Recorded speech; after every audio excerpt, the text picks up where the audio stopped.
Señor, ¿has visto a un pendejo? Lo estoy viendo.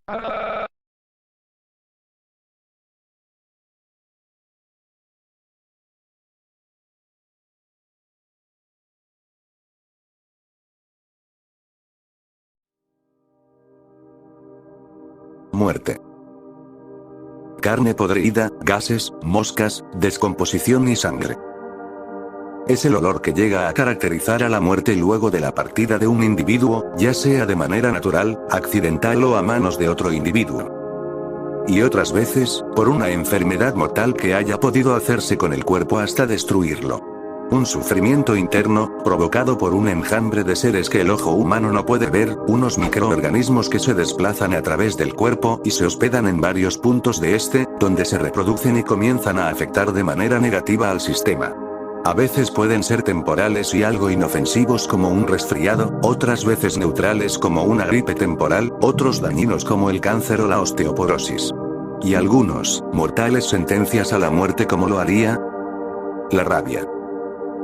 Una enfermedad proveniente de los animales, la cual los afecta de tal manera que llegan incluso a parecer zombies, con una agresividad que el virus aprovecha para propagarse en otros cuerpos mamíferos, incluyendo al humano, un huésped que sufre las peores consecuencias al ingerir esta enfermedad, siendo la peor pesadilla para el sistema de un cuerpo humano. Aunque sus orígenes son desconocidos, es más que suponer que no son recientes.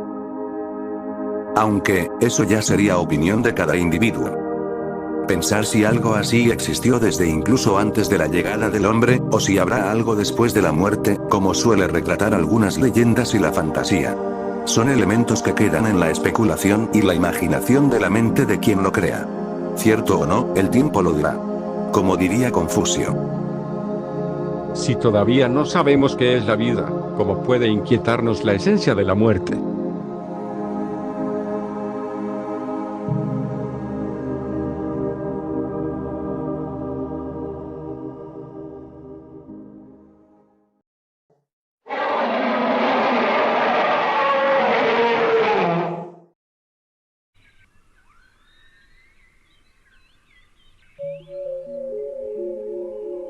En el mundo primitivo, en un paisaje rodeado de densos bosques de altos y frondosos árboles y colinas a sus extremos, destacaba una zona en especial.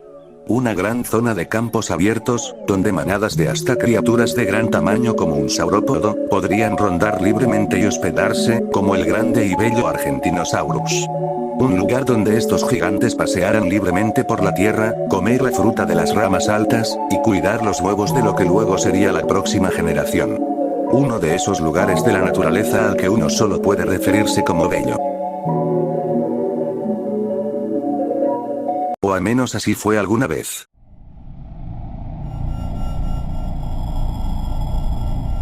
Lo que alguna vez fue un bello valle repleto de Argentinosaurus viviendo tranquilamente, ahora era la escena de una horrible y macabra carnicería. Miles de moscas rondando alrededor, el olor de la putrefacción que se expandía más allá del valle, sangre seca que se expandía por el suelo, nidos y huevos aplastados. Y lo peor. Alrededor del lugar, los restos y escombros de lo que alguna vez fue una comunidad. Lo que alguna vez fue una manada de Argentinosaurus, ahora, no era más que solo cuerpos y cadáveres destrozados y expandidos por el lugar, con los rostros de horror y agonía que vivieron aún grabados en sus rostros. ¿Quién pudo haber sido capaz de haber cometido tal atrocidad inhumana? ¿Cómo fue que pasó? ¿Fue alguna manada de carnívoros, o algún superdepredador que se especializaba en cazar a este saurópodo? Por más anormal que sonara, el causante de crear este espantoso escenario, fue ni más ni menos, que un Argentinosaurus. Un Argentinosaurus que pertenecía a la misma manada, uno que vivía pacíficamente sin meterse con nadie como los otros, uno que convivía y vivía su vida normal en el valle como cualquiera, uno que no sería capaz de dañar a nadie sin provocación. O al menos así era como la manada lo conocía. Nadie sabe cómo o por qué. Solo vieron como de un momento a otro, pasó de comer las bayas que colgaban de las ramas de un árbol, para que poco después sin que lo esperaran, enloqueciera y comenzara a atacar a quien estuviera cerca, llegando a incluso perseguirlos, hasta que nadie quedara vivo. Pero, entre los variados cuerpos de Argentinosaurus que había alrededor, había uno que destacaba ante el resto. El cuerpo en cuestión, era uno al que le resaltaba una parte faltante en el cuello, tenía una herida profunda en un costado, y tenía pinta de ser el cuerpo que más tiempo llevaba pudriéndose. Su herida en el cuello era particular, prácticamente se veía que se lo habían arrancado de una mordida, dejando el descubierto hasta el hueso.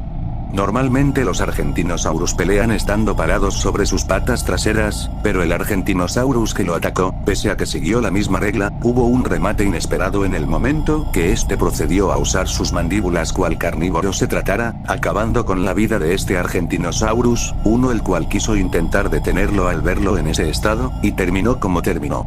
No parece que habría nada más de eso.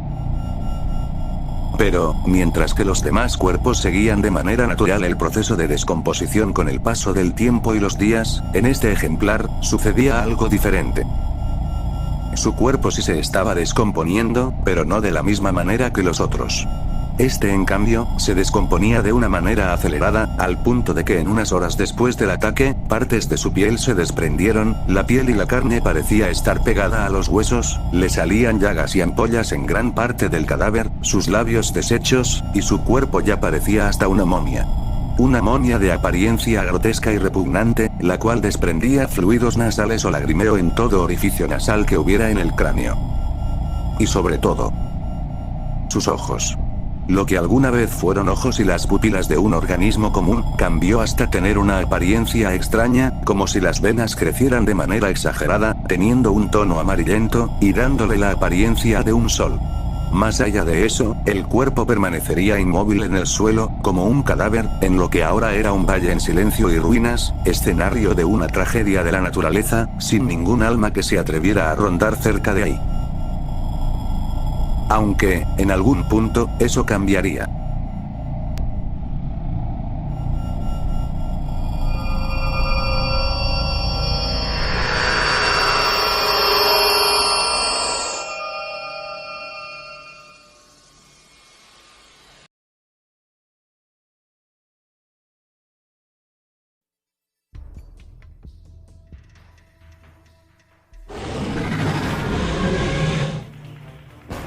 En alguna parte de Ecuestria, en las cálidas y amplias tierras de Atleloosa, se podía ver cómo en cierta parte de este, se formaba un dúo de grandes brisas de polvo y tierra elevadas que se extendían en línea recta, tomando un rumbo hacia cierta parte, bajo los rayos solares del día, pisando la tierra y piedra árida del suelo.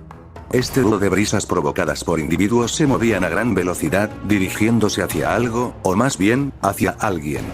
A lo que estas presencias tenían pinta de seguir, era una figura grande y robusta, con una gran joroba en su espalda, la cual al igual que las otras dos presencias, creaba una nube de polvo, formada al trotar con gran fuerza y sobre la tierra al desplazarse a gran velocidad.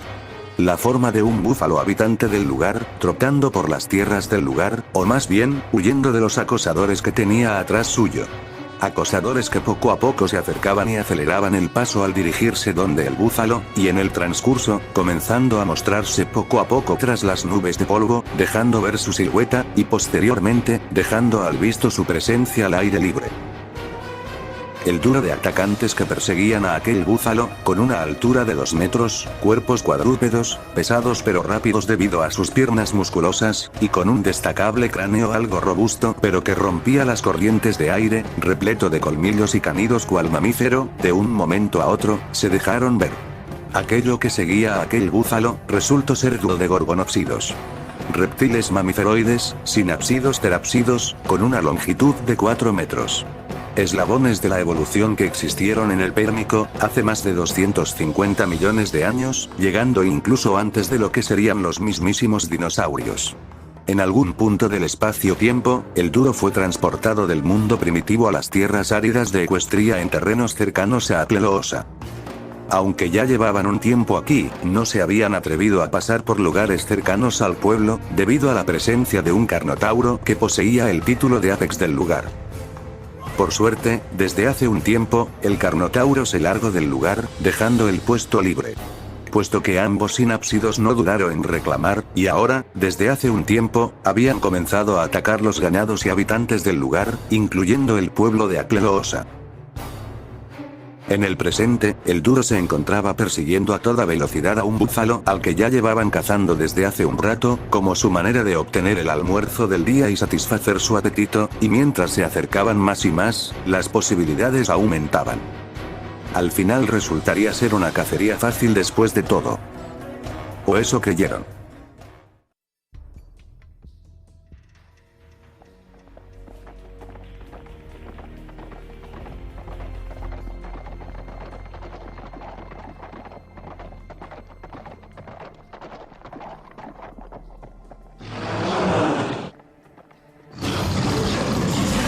¡Ole!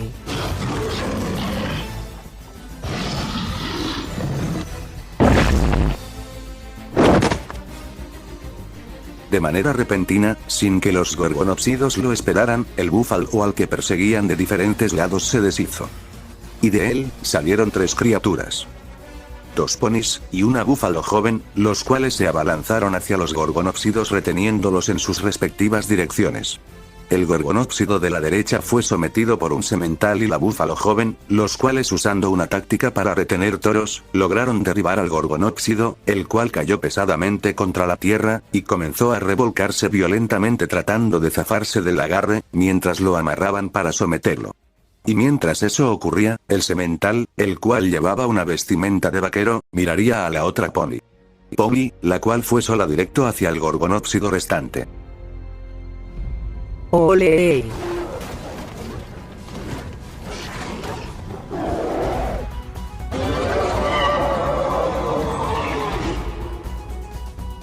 Y ya.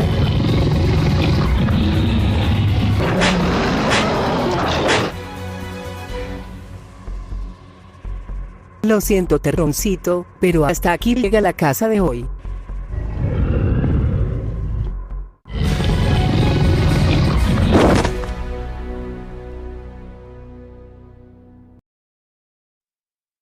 Atención todos.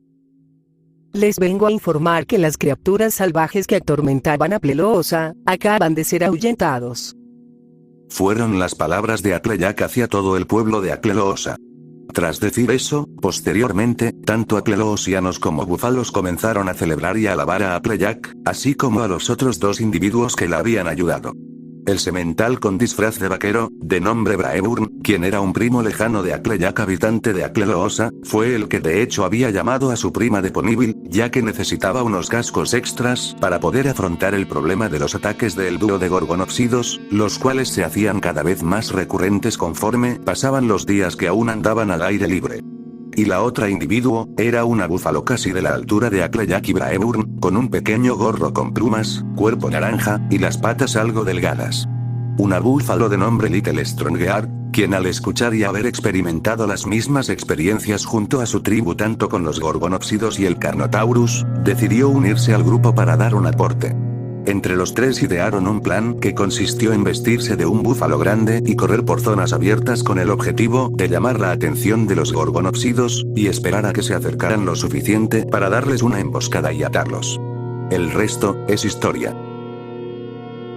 Esa noche todos celebraron con una buena fiesta en el pueblo, en un agradecimiento al trío y a Applejack de haber alejado a las amenazas de las tierras acleoosianas. Había sido un gran día de adrenalina y rodeo para el elemento de la honestidad, quien tomó el resto de la tarde y parte de la noche para desvelarse y divertirse como nunca desde ya hacía tiempo, y luego pasar la noche en el motel. Para el día siguiente Applejack tomaría el tren, no sin antes se despediría de Acleoosa y los búfalos del lugar, diciéndoles que volvería para una próxima visita, pero que por ahora tenía asuntos pendientes y labores tanto como Apple en Ponyville, como Elemento en el castillo de Twilight. Al poco rato, Applejack partió del lugar. En gran parte del viaje de regreso a Ponyville, Applejack miraba por la ventana al costado de su asiento, presenciando el paisaje de los lugares a donde la llevaban las vías del tren. Un transcurso donde ella pudo notar cómo, incluso lugares que normalmente podrían estar desolados, poco a poco, estaban siendo habitados o poblados por criaturas que jamás había pensado ver en su vida. Cada vez los casos de dinosaurios y criaturas de otras épocas eran más recurrentes. Lo que alguna vez fueron solo casos aislados en partes específicas del reino, se estaba expandiendo de manera alarmante, y comenzaba a tener polémicas y conflictos entre los habitantes. No sabía cómo o por qué. Sabía que estas criaturas provenían de otra dimensión, pero... ¿por qué aquí? Porque de un día para el otro, portales comenzaron a traer criaturas de otros tiempos hacia Equestria. ¿Hay alguien detrás de todo esto? Dudas que Applejack se hacía en el transcurso a casa.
En una habitación del Castillo de la Amistad, se podía ver a la princesa Twilight recostada en su cama, y a un costado suyo, estaba su fiel compañero dragón, Spike, dormido en su cama, roncando de vez en cuando. Y mientras eso ocurría, Twilight se encontraba algo concentrada leyendo y escribiendo en un libro que tenía en casco. Pero, aquel libro no era un simple libro común. El libro que ella tenía, era uno al que, al escribir alguna oración o pregunta, este de inmediato generaba una oración o escrito en respuesta, con un tinte naranja. Parecería que el libro era consciente, pero la realidad era otra, de manera literal.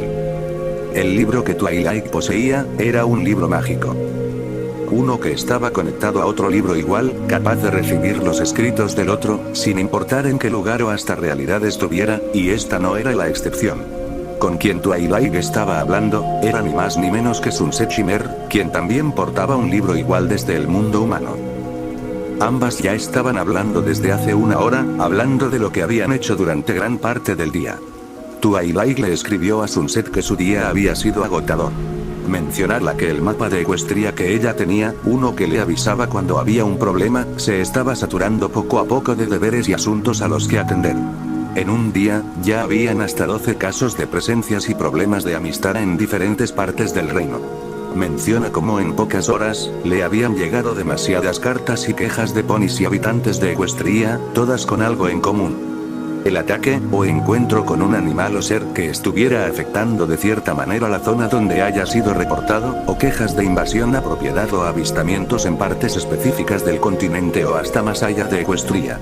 Esto hizo que entre ella y sus amigas se hayan dividido las tareas, al fin y al cabo, no era la primera vez que hacían algo similar, incluso Starlight y un amigo suyo de nombre Sunburst se unieron a la causa. A Rainbow le tocó ir a Canterlot para lidiar con dimopodones que acechaban como murciélagos hacia el reino. A Pinky le tocó ir a Yakiakistan para alejar a un Yutyrannus de las viviendas de los Iaks, antes de que ocurriera algo grave. Rarity tuvo que ir hacia Wardshoal para alejar a un Baryonyx que acechaba en las costas. Fluttershy a la tierra de los cambiantes, para pedirle a una manada de Diplodocus que dejaran de comerse la vegetación del lugar que los cambiantes necesitaban. Applejack fue donde Appleloosa para detener a un dúo de gorgonópsidos que atacaban rebaños. Starlight y Sunburst fueron los que se llevarían la tarea más peligrosa. tratar de capturar, o alejar, a un posible nido en desarrollo de troodones que se encontraban ocultos en alguna parte de Poniatan. Mientras que en cuanto a ella y Spike, les tocó recibir cartas y atender, así como analizar a Spirit Fam, y tratar de enseñarles una que otra cosa, así como una manera mejor para comunicarse en caso de que Fluttershy no estuviera disponible. Últimamente han estado practicando el lenguaje de señas. Luego de eso, Sunset le procedería a contar de su día. El día de Sunset y las chicas por lo general fue de lo más normal. No hubo alguna amenaza mágica, no hubieron problemas a destacar, ni misterio, ni nada fuera de lugar. Lo único raro que ha pasado en todo ese tiempo, fue que la Rarity humana mencionó haber visto a Sonata, durmiendo al lado de un puesto cerrado de tacos en la mañana, cuando iba de camino a la escuela. Más allá de eso, todo el día fue tranquilo, aunque las chicas siempre anduvieron abiertas ante cualquier cosa que pasara. Aunque, a pesar de todo eso, Sunset mencionaría que eso de dinosaurios o animales raros rondando por diferentes partes de un continente o hasta el mundo no es que sea algo de lo que no se haya hablado antes. Sunset le comenzaría a hablar a Twilight sobre una rama científica y biología en especial que descubrió mientras indagaba un poco en los medios, una que podría más o menos ser lo más parecido a lo que ocurría en Equestria. La criptozoología. Una disciplina de la biología que se dedica a la investigación de criaturas o animales que no hayan sido avistados antes, o se cuenten en mitos y leyendas de naciones que tengan su vivienda en un entorno natural. Desde espectros, entes sobrenaturales, criaturas que parecen venir de otro mundo, animales extraños, seres provenientes de lugares desconocidos por el hombre, desmentir la veracidad de un mito. Y no podía faltar, el debate de los llamados críptidos sobre supuestos animales, o también, dinosaurios que hayan sobrevivido desde hace millones de años y sigan rondando en alguna parte del planeta ocultos del ojo humano. Algunos ejemplos serían, el Mokele-mbembe, el Kongamato, el Stoa, Nguma-monene, y el mayor referente de estos, el Kasai-rex. Supuestos avistamientos de animales prehistóricos que han sobrevivido en tiempos recientes, y han despertado el interés en muchos que quieren comprobar la veracidad de los hechos. Era lo más cercano que había en el mundo humano con respecto a lo que sucedía en Equestria. Y mientras Sunset seguía escribiéndole a Twilight, la alicornio púrpura recopilaba la información, a la vez que pensaba y recordaba todo lo que había visto hasta ahora. Incluyendo, los recuerdos de Spirit Fam, y todos los animales a los que se han enfrentado y visto alguna vez. Y en un punto, dio con un recuerdo. Uno que le despertó una sensación de inquietud y incomodidad, pero, aún así, con un enigma que parecía llamarla para ser resuelto. Y luego de ver que Sunset había terminado de escribir, Twilight miraría el libro, tomaría su pluma, y comenzaría a escribir una pregunta. Twilight le escribiría a Sunset sobre, si acaso, se conocía de alguna enfermedad, o alguna infección que haya existido en la prehistoria en el mundo humano. Sunset no dijo nada por un minuto, hasta que procedió a escribirle, respondiendo que no sabía, ella no estaba dedicada o especializada en ese tipo de cosas, esa quizás sea la Twilight del mundo humano. Poco después, Sunset le volvería a escribir, preguntándole el por qué la pregunta.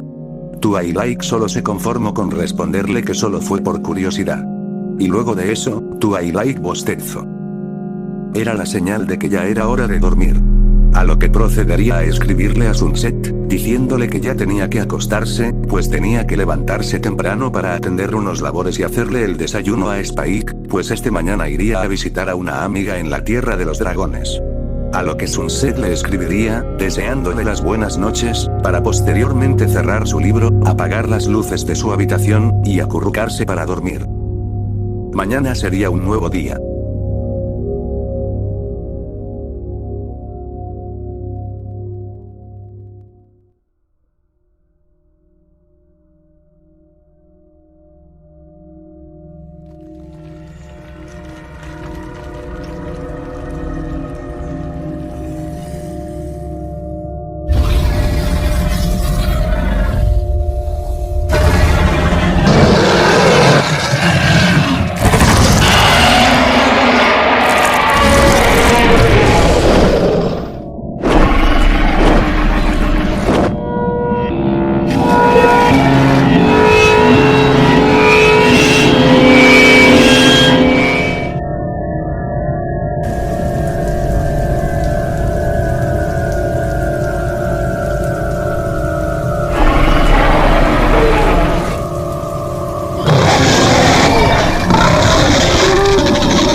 En la lejanía, a miles de kilómetros, el sol volvía a asomarse para iluminar Equestria. Un nuevo día había llegado, y las posibilidades de que ocurriera algo en cualquier parte eran infinitas. Este día no era la excepción. En un lugar muy alejado por varios kilómetros de Ponyville, se encontraba un lugar. Un lugar en el interior de una zona volcánica, donde las temperaturas eran considerablemente altas, lagos de lava, diamantes y piedras preciosas de todos los colores que llegaban a estar acumuladas, y sobre todo, dragones. La lejana y legendaria tierra de los dragones, donde estas enormes bestias escupefuego estaban hospedadas. Y en una zona, en los extremos de estas tierras, había alguien. Parada en los extremos, siendo iluminada por los rayos del casi mediodía, le hacía notar una figura peculiar.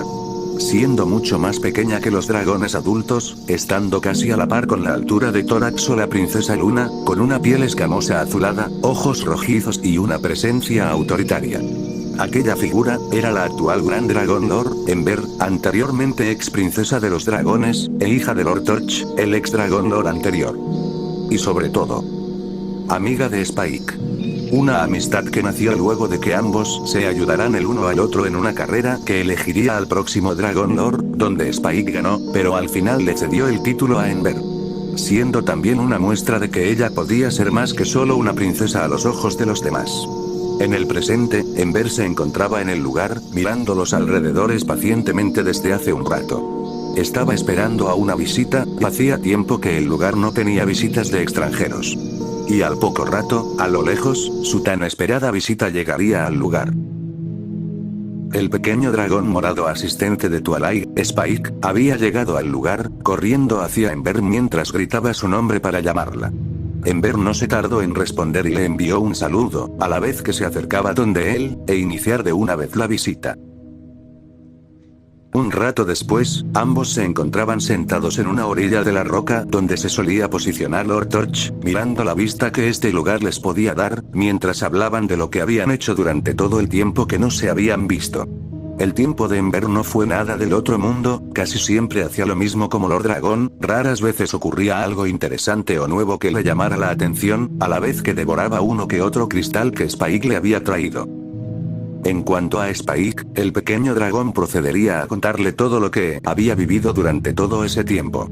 El desastre en Ponyville, el caos en Canterlot, el estado emergente de Ponyatan, y de todo lo que estaba ocurriendo por casi toda Equestria, y cómo actualmente están cuidando de un hombre y un tiranosaurio con una coloración bastante similar a la de la propia Ember.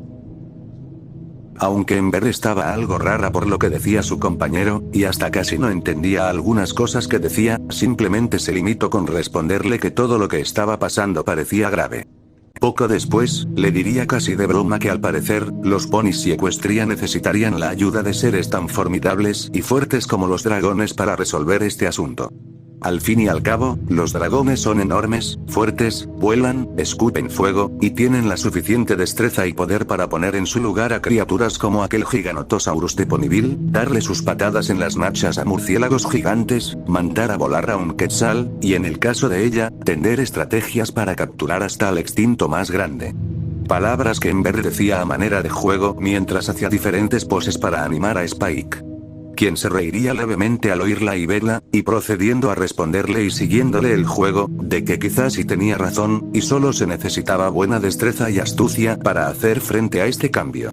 Ember solo sonrió mirándolo, y procedería a cambiar de tema, hablándole sobre otras cosas con el fin de que Spike olvidara todo aquello que lo preocupara. Al fin y al cabo, para eso era esta visita. Alejarse de los problemas por un momento, y relajarse.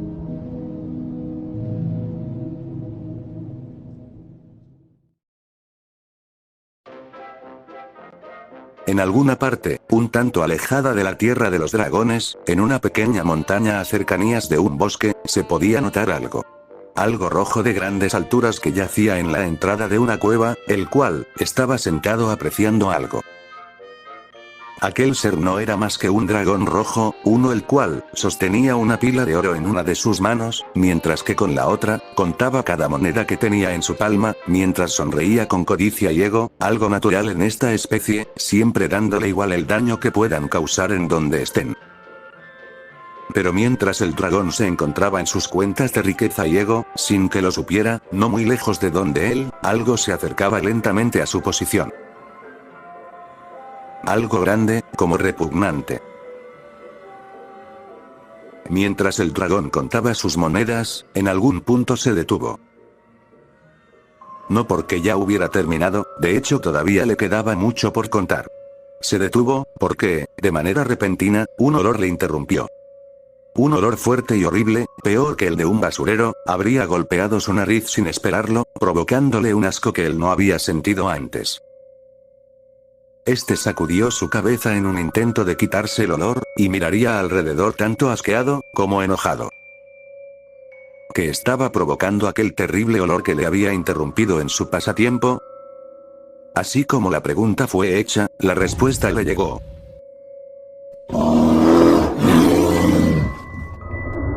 No muy lejos de donde el dragón estaba, los árboles del bosque a pocos metros de donde él estaba, se sacudían de manera curiosa, provocando el aleteo de varias aves que se largarían a toda prisa. Y acompañado de tal suceso, el gran olor que no hacía más que hacerse más y más fuerte.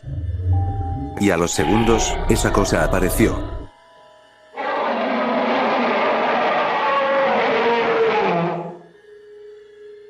De los árboles, una figura grande, de apariencia repugnante, cuello largo, ampollas, piel muerta, babeo y demás fluidos que salían de todo orificio, salió. Una monstruosidad con la apariencia retorcida de un saurópodo. El dragón solo con verlos se asquearía de una manera que no tenía nombre, había visto cosas repugnantes antes, pero lo que tenía frente suyo, ya era ir más allá de lo morboso. El saurópodo monstruoso se acercaba lentamente donde el dragón, a la vez que emitía gemidos que haría un zombie, como esos que salían en las obras de ficción y en las películas que solían ver los ponis. Y en un punto, mientras se arrastraba, todo lo que tenía de cuerpo se dejó ver. Le faltaba la mitad del cuerpo de la cintura para abajo, dejando ver partes de sus órganos expuestas al aire libre. Hombre, ¿que acaso no has tocado el jabón en tu vida?, diría el dragón rojo mientras se tapaba la nariz por el olor, para ese punto casi insoportable. El saurópodo no respondió. Solo se seguía acercando, mientras emitía gemidos y sonidos incómodos que resonaban en gran parte del lugar, y dejaba un rastro de sangre por donde se arrastraba. El dragón no podía ni verlo, y por momentos giró la cabeza, en un intento de tratar de ignorarlo, pero el solo hecho de oírlo y olerlo parecía querer impedírselo. Y mientras el saurópodo estaba fuera de su vista, el dragón trataba de asimilar la situación. Escenarios había varios. Estaba el más obvio de todos, el de un zombie, aunque el dragón no era de creer en ese tipo de cosas, y de manera inepta decidió dejarla de lado para dar paso a otras que pudieran darle más sentido a todo. Y en el peor momento, su arrogancia le hacía pasar ideas y conclusiones demasiado cegadoras para la situación en la que se encontraba. En un acto de ceguera, llegó a concluir que todo esto se trataba de alguna broma bien elaborada a partir de magia, ilusiones y efectos especiales que solo algún pony o unicornio podría lograr, o hasta incluso, algún payaso disfrazado tratando de aplicarle una broma. O creía que era noche de Nightmare. Conclusiones que se hacía pasar por su mente, en un intento de querer darle un sentido.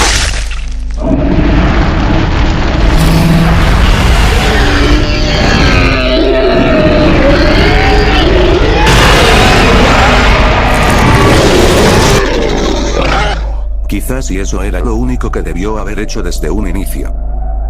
Así de sencillo, una simple llamarada a aquella cosa pudo haber terminado el encuentro desde que aquel monstruoso y repugnante ser salió de la maleza. El dragón veía detenidamente lo poco que quedó de aquel bizarro ser que se había atrevido a morderlo unos segundos atrás. Cenizas. Una pila de cenizas recién carbonizadas era lo único que quedaba de aquella cosa. Las cuales poco después, serían golpeadas por una brisa suave de aire. La cual se dispondría a arrastrar por la corriente aquellas partículas sobrantes de lo que alguna vez fue. Un bello ser creado a partir de la naturaleza, que tuvo que pasar por una terrible agonía, por parte de quien alguna vez fue uno de los suyos, y también experimentó el mismo dolor. Mientras eso ocurría, el dragón se dispondría a ver su mano, aquella mano que aquel zombie mordió, y sorprendentemente, logró dañar con sus dientes. Estaba sangrando.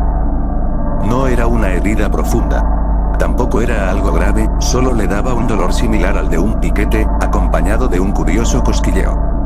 Nada grave, ¿verdad? ¿Verdad?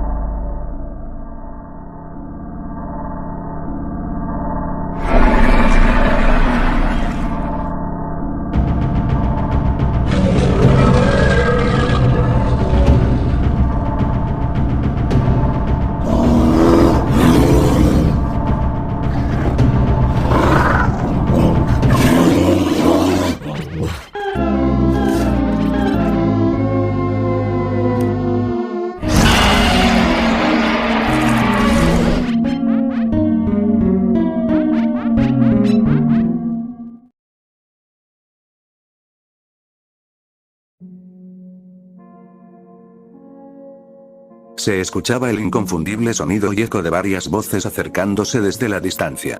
Un grupo de voces que rompían el silencio del lugar donde se dirigían, y se hacían destacar entre el sonido del ambiente, dando una atmósfera de vida en un lugar que parecía casi desértico por el silencio que reinaba hace un momento. Al poco rato, sombras aladas comenzaron a proyectarse en el suelo, desplazándose alrededor del lugar, mientras poco a poco estas descendían hasta aterrizar al suelo, creando una breve brisa de polvo alrededor. Cuando el polvo se disipó, se revelaron las identidades de los recién llegados. Dragones. Pero no dragones adultos de gran tamaño e imponencia, sino más bien, dragones adolescentes o jóvenes, del tamaño de Ember, los cuales tenían diferentes formas y apariencias, y entre los que más destacaban, estaba un dragón rojo, similar al del dragón rojo común, y quien parecía ser el que tenía el papel de líder de lo que se veía, era casi una pandilla. Aquel dragón juvenil, era Garble, un dragón adolescente proveniente de la Tierra de los Dragones. Uno que de hecho, Spike, Ember, e incluso los elementos de la armonía ya conocían, siendo el equivalente a un bravucón escupefuego, el cual en una que otra ocasión metió en líos a Spike, e incluso, en la carrera donde Ember se volvería Dragon Lord, este planeaba atacar a otras razas y a los ponis, cuando se declarará ganador. El dragón juvenil, junto a todo su grupo, había aterrizado al lugar con intenciones, un tanto cuestionables.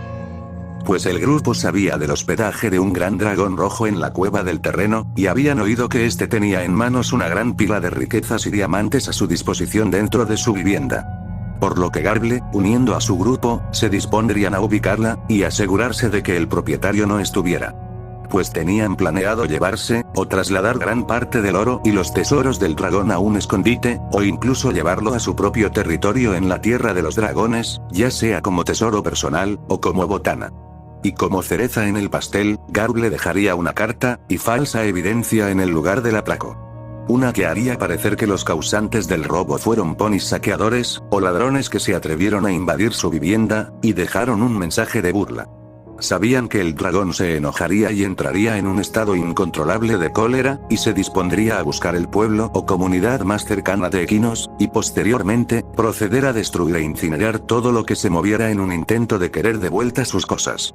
Las razones de Garble para cometer este acto con un remate tan dañino, eran un tanto raras. O quizás ridículas y hasta de mal gusto. No lo hacía por odio, ni venganza, ni querer hacerse con un terreno, como quizás lo haría algún dragón de este tipo. Simplemente, lo hacía para sacarse unas risas junto a su grupo, de lo que él consideraba gracioso, o hasta incluso en sus propias palabras, una broma inocente. Y aprovechando que Spike y Ember estaban en lo suyo, él no iba a desperdiciar esta oportunidad. Él y su grupo se prepararían para la ejecución de su tan ansiada broma, por lo que comenzarían a vigilar e investigar alrededor del lugar. No tardaron mucho antes de notar algo peculiar. Zonas de impacto de llamaradas, árboles derribados, arañazos en el suelo y roca de la colina, pisadas que parecían haber sido creadas tras pisotones rápidos y fuertes como los de una rabieta, y el elefante en la habitación. Un fuerte olor repugnante, gaseoso a muerto. Los miembros del grupo, con solo sentirlo, sintieron como se les llegaba a revolver el estómago, mareos, y un escalofrío que hacía temblar hasta los huesos, a la vez que se tapaban la nariz. Habían olido cosas terribles antes, pero, esto, estaba a otro nivel. Garble, quien también sentía los mismos síntomas que el resto del grupo, se intentaría resistir con tal de mantener su imagen de dragón rudo, y hablaría a los demás insistiendo en que debían ejecutar lo planeado, al fin y al cabo, no sería tardado en sus propias palabras. El resto de dragones juveniles solo le responderían insistiendo que quizás para otro momento, pues no podrían hacer lo que Garble quería en condiciones pésimas. Garble solo giraría los ojos fastidiado, a la vez que se dispondría a caminar alrededor del lugar, acercándose a la entrada de la cueva, mientras hablaba y fanfarroneaba varias cosas con respecto a él y su grupo, prácticamente burlándose de la sensibilidad de los demás y autoalabándose por ser el único que no quería abandonar su plan. Pero mientras Garble hablaba y hablaba, en algún punto, el dragón adolescente se recargaría con algo, mientras miraba a sus compañeros esperando una respuesta de todo lo que había dicho. A los pocos segundos de tal acción, sin que nada le hubiera advertido, aquello en lo que Garble se recargó, se inclinó hasta chocar directamente contra la tierra, con Garble incluido. El dragón juvenil se levantaría molesto tras haber experimentado tal momento vergonzoso y vería la superficie en la que se recargó. Pero antes de decir algún insulto o reclamo, Garble se quedó callado. No sabe cómo no se dio cuenta, cómo es que no lo sintió, cómo es que el olor no le pegó tanto, o porque siquiera no lo pudo notar desde un inicio. Y ahora que lo veía, algo en Garble le provocaría una sensación que jamás pensó mostrar en una situación tan aleatoria, como rutinaria para él. Aquello en lo que el dragón recargó su hombro, no era una roca, un montículo de tierra, pila de tesoros, o algún tronco seco inclinado. Aquello, era una mano. No una mano de puro hueso, no una mano de decoración, ni una mano artificial. Era una mano real.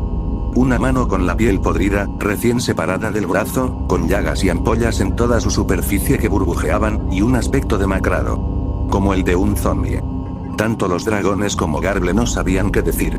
Esto no era algo que acostumbraran ver. Y fue cuando Garble escuchó el fuerte respirar de algo a solo pocos metros de él, que se dio cuenta. El lugar no estaba abandonado. El propietario seguía ahí adentro. O más bien. O que alguna vez fue el propietario a quien le amargarían el día.